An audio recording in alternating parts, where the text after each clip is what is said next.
एक समय की बात है, माता पार्वती ने नंदी को आदेश दिया कि उनकी आज्ञा के बिना किसी को महल के अंदर आने ना दे।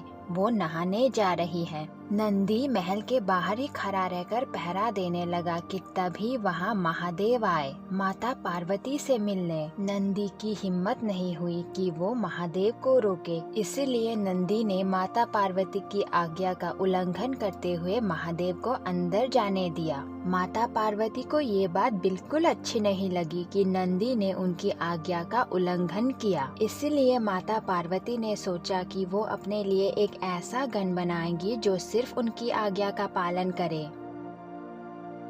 माता पार्वती काम पर लग गई। उन्होंने अपने शरीर पर लगे उपटन से एक गुड्डा तैयार किया। गुड्डा इतना प्यारा था कि माता पार्वती ने उपटन के बने गुड्डे को पुत्र के रूप में जीवन दिया और उसका नाम रखा गणेश। मेरे प्यारे पुत्र, तुम कितने प्यारे हो। आज से तुम्हारा नाम है गणेश। सारा जगत तुम्हें गणेश के नाम से जानेगा। पुत्र गणेश, मेरे शरीर में अभी बहुत सारा उपटन लगा हुआ है। मैं पहले नहाने जाती हूँ और फिर तुम्हारे लिए ढेर सारा भोजन लेकर आऊंगी। तुम तब तक द्वार पर ही खड़े रहकर पहरा देना और किसी को अंदर आने मत देना। जो आज्ञा माता, मैं किसी को अंदर जाने नहीं दूंगा।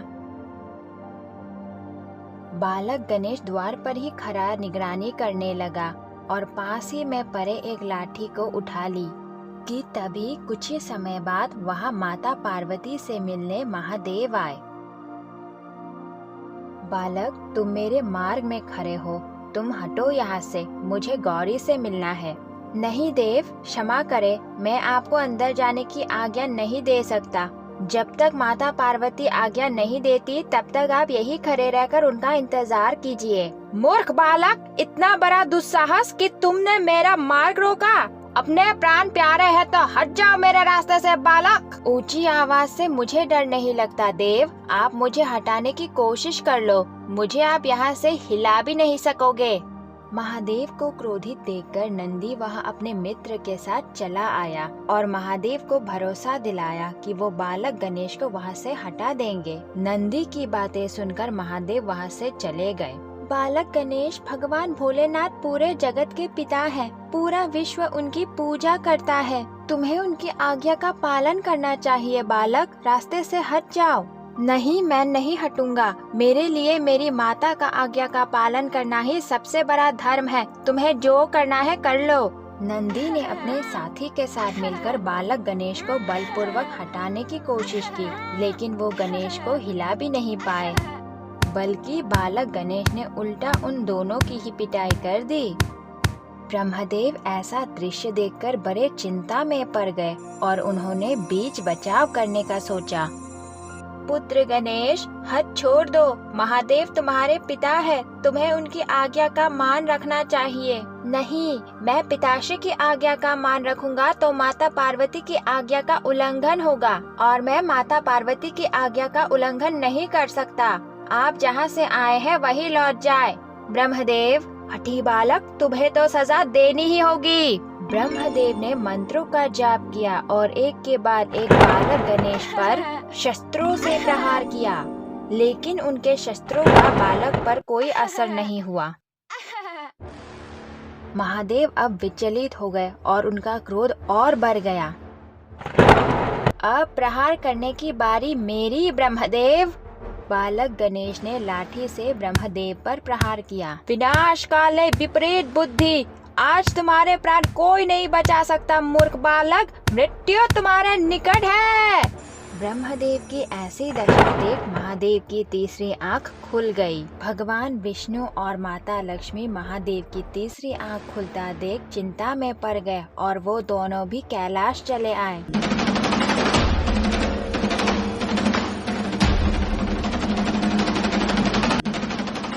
महादेव ने नृत्य तांडव शुरू कर दिया और अपने त्रिशूल से बालक गणेश का सिर धड़ से अलग कर दिया। माता!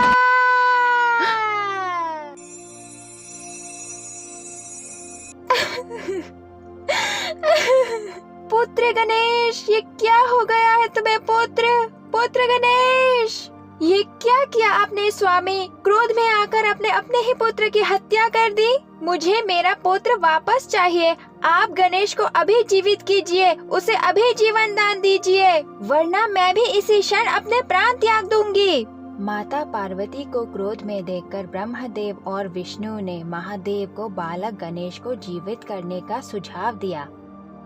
नंदीगण, कहाँ हो तुम? जल्दी यहाँ आओ। जाओ, किसी ऐसे बालक का सर लेकर आओ जिसका सिर उत्तर दिशा की ओर मुड़ा हुआ हो और जिसकी माता अपने बालक के तरफ पीठ करके सो रही हो। जाओ जल्दी, सूरज डूबने से पहले सर लेकर आओ।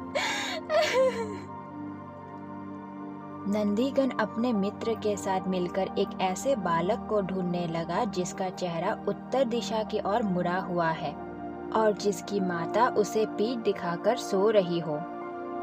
बालक को ढूंढते ढूंढते वक्त बीत रहा था। काफी देर ढूंढने के बाद उन्हें ऐसा बालक मिल ही गया।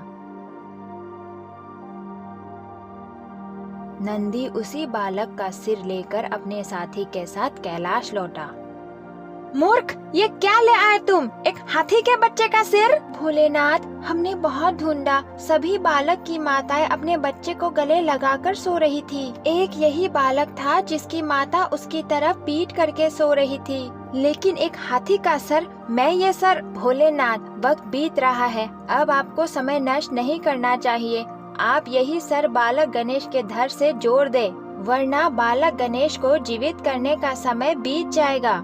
भोलेनाथ ने ब्रह्मदेव के कहे अनुसार हाथी का सर बालक गणेश के धड़ से जोड़ दिया और बालक गणेश को जीवित कर दिया। बालक गणेश को दोबारा जीवित देख देवी और देवगण सभी बहुत खुश हुए। स्वामी, आपने मेरे पुत्र को जीवित तो कर दिया, लेकिन उसका चेहरा, मेरे पुत्र को इस रूप में कोई स्वीकार नहीं करेगा। सभी उसका मजाक उड़ाएंगे। नहीं माता पार्वती, ऐसा नहीं होगा। पुत्र गणेश, तुम यहाँ बीच में खड़े हो जाओ। हम सभी देवगण तुम्हें आशीर्वाद देंगे। मैं तुम्हें वरदान देता हूँ पुत्र गणेश कि युगों युगों तक लोग तुम्हारी पूजा करेंगे। तुम सभी पृथ्वी वासियों का कल्याण कारक बनोगे। मैं वरदान देता हूँ कि तुम विद्या और बुद्धि के दाता होगे।